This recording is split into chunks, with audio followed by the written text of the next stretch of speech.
Assalamualaikum warahmatullahi wabarakatuh. Sahabat Sinergi, mitra PT BES. Saya perkenalkan Haji Mak Munir sebagai tim konsultan dari PT BES.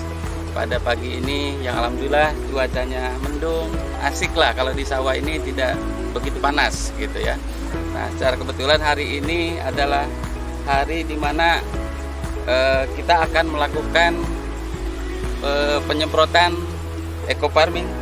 Nah, ini bentuknya eco farmingnya, bentuknya kecil tapi insya Allah manfaatnya luar biasa. Dan ini larutan yang sudah jadi, dimana ini eco farming dilarutkan dengan menggunakan air res tebu. Kenapa air res tebu ini kita gunakan? Di sini air res tebu ini banyak manfaatnya, terutama untuk pengembangan bakteri positif yang ada dalam eco farming itu sendiri. Yang kedua, dengan air res tebu ini menambah efektivitas dari pemupukan, di mana air tebu ini banyak mengandung nutrisi-nutrisi yang juga melengkapi daripada eco farming itu sendiri.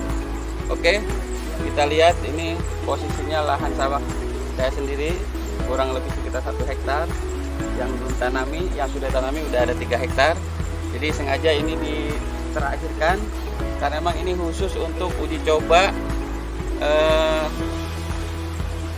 praktek tanpa menggunakan pupuk kimia sama sekali. Oke, sebelum kita masuk kepada penjelasan lebih lanjut, saya jelaskan juga bahwa di sini tanah yang layak ataupun yang pas digunakan untuk penyemprotan adalah seperti ini, dimana posisinya macak-macak, jadi tidak tergenang air, tapi di sini posisinya tanah itu benar-benar kelihatan, dan memang sasaran juga untuk tanah. Adapun untuk dosis yang kami gunakan ya untuk sasaran lahan, yaitu untuk luasan 1 hektar untuk padi itu 6 tub atau 6 liter. Nah, untuk penggunaannya kita akan, seperti tadi disaksikan ada 2 petani, dan untuk luasan ini bisa menghabiskan sampai 10 tangki. Jadi 6 liter yang itu akan dibagi 10 tangki. Jadi per tangkinya adalah cukup dengan 600 mili, yaitu seukuran botol ini. Nah, untuk proses penyemprotan di awal kenapa harus dilakukan? Karena pada umumnya petani ini seringkali di awal itu tidak dilakukan pemupukan setelah ada tanaman. Padahal tanaman sebelum dipindahkan ke lahan ini perlu dipersiapkan dulu nutrisinya. Nah, nutrisi inilah yang akan menjadikan tanaman yang akan kita tanam ini akan cepat tumbuh, cepat beradaptasi, dan cepat merespon. Alhamdulillah ini 1 season sudah selesai untuk penyemprotan kali ini. Nah, saya sedikit review ke belakang bahwa dalam tahap olah tanah yang sangat tepat, yaitu tahapan yang pertama adalah dengan cara kita membalikan, di mana tanah kita ini perlu dibalikan lapisan topsoilnya, ya, di mana kedalaman kurang lebih antara 20 sampai 30 cm. Nah, setelah dilakukan pembalikan, dibiarkan dulu kurang lebih 1 minggu biar udara atau oksigen bisa berinteraksi dengan tanah. Setelah itu baru dilakukan penggemburan atau pencacahan dari tanah tersebut sehingga menjadi gembur, dan biarkan kurang lebih 1 minggu juga, dimana posisinya tetap masih dalam tidak tergenang. Dan terakhir yang ketiga yaitu dengan penambahan bahan organik. Nah, ini tanah ini kebetulan sudah dilakukan pemberian bahan organik di minggu ketiganya, dan ini sangat penting bahan organik ini karena eco farming ini mengandung bakteri-bakteri yang diantaranya adalah bakteri pengurai bahan organik. Nah, bahan organik ini sebagai nutrisi yang alami yang nantinya akan diproses ulang oleh bakteri-bakteri yang ada dalam eco farming ini. Dan yang terakhir adalah setelah pemberian organik, biasanya petani dilakukan pengapuran, tapi di sini tidak dilakukan karena di sini sudah ada mengandung unsur dolomit ataupun magnesium dan kalsiumnya. Dan terakhir adalah setelah kita lakukan bahan organik, yaitu dengan sistem kita pelumpuran, dan pelumpuran ini sampai kurang lebih 1 minggu, dan 1 minggu kemudian kita biarkan air itu dikeluarkan atau dialirkan sehingga tanah itu akan keluar bunga-bunga cacing yang seperti kita saksikan bersama.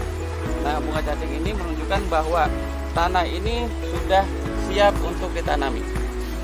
Oke, itu saja barangkali berkaitan dengan tata cara pengolahan tanah yang baik atau yang sempurna, di mana olah tanah ini sangat menentukan kedepannya berkaitan dengan tanaman yang akan tumbuh di atasnya.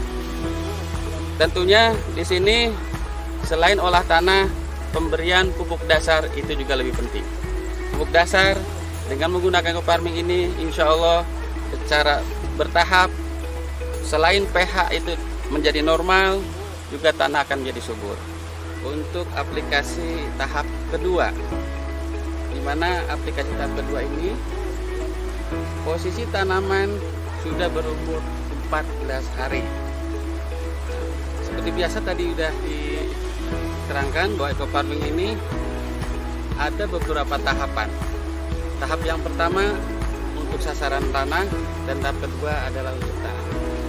Sasaran untuk tanaman itu dibagi menjadi 4.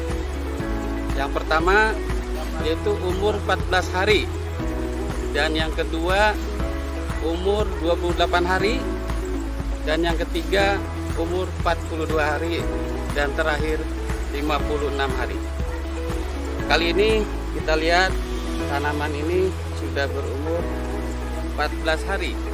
Jadi pada saat ini saat yang tepat untuk dilakukan penyemprotan ekofarming.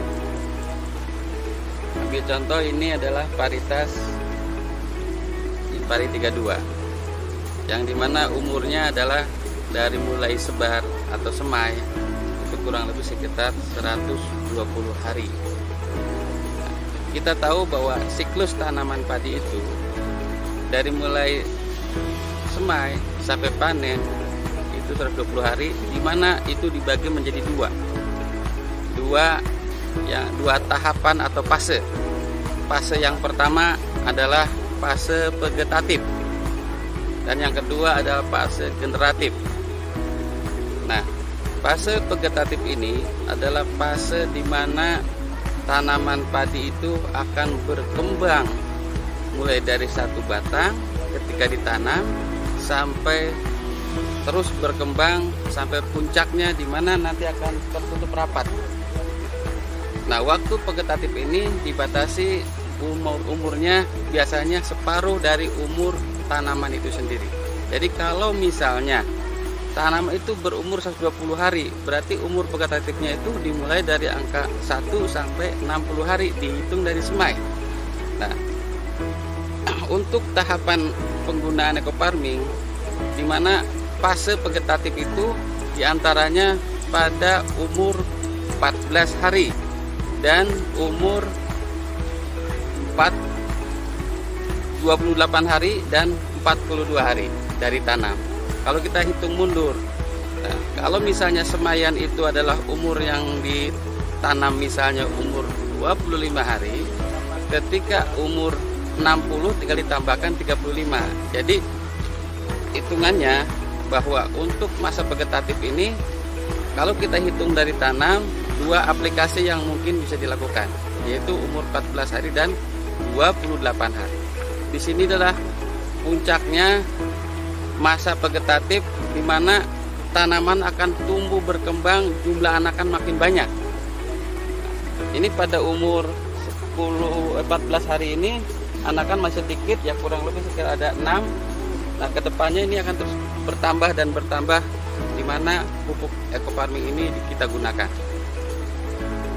Terus umur berikutnya adalah pada fase generatif, di mana fase ini adalah fase di mana dimulainya anakan padi itu akan memasuki masa primordia, di mana masa primordia ini adalah masa di mana padi itu mulai bunting kecil bahasanya.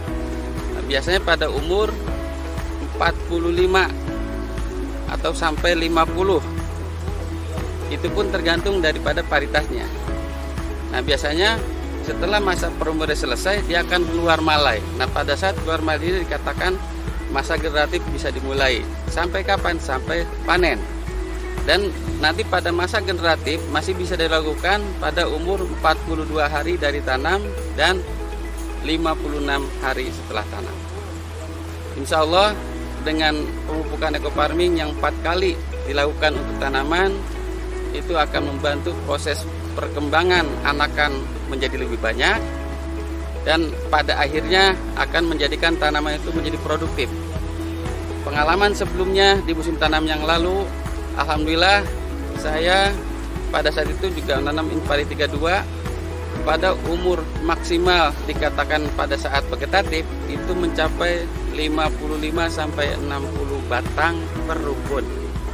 Dan akhirnya pada masa generatifnya alhamdulillah yang saya alami pada musim yang lalu, yang tadinya 65 itu saya pikir sudah maksimal, ternyata di masa generatif mencapai 70 batang anakan yang produktif atau yang mengeluarkan malai padi.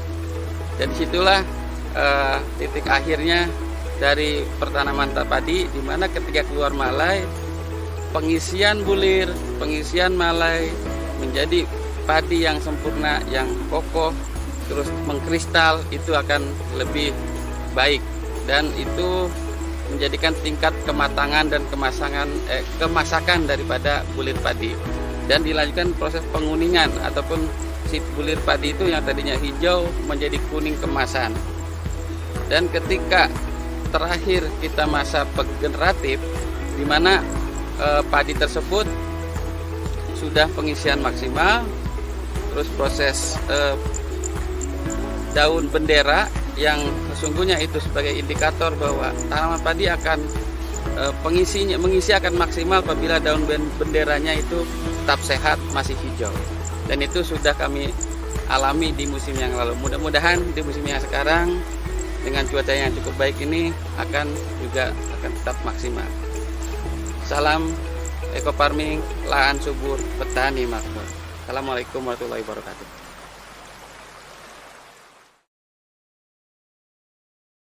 Terima kasih sudah klik video ini, tapi jangan lupa ya like, comment, share, and subscribe agar video ini terus berkembang dan bermanfaat.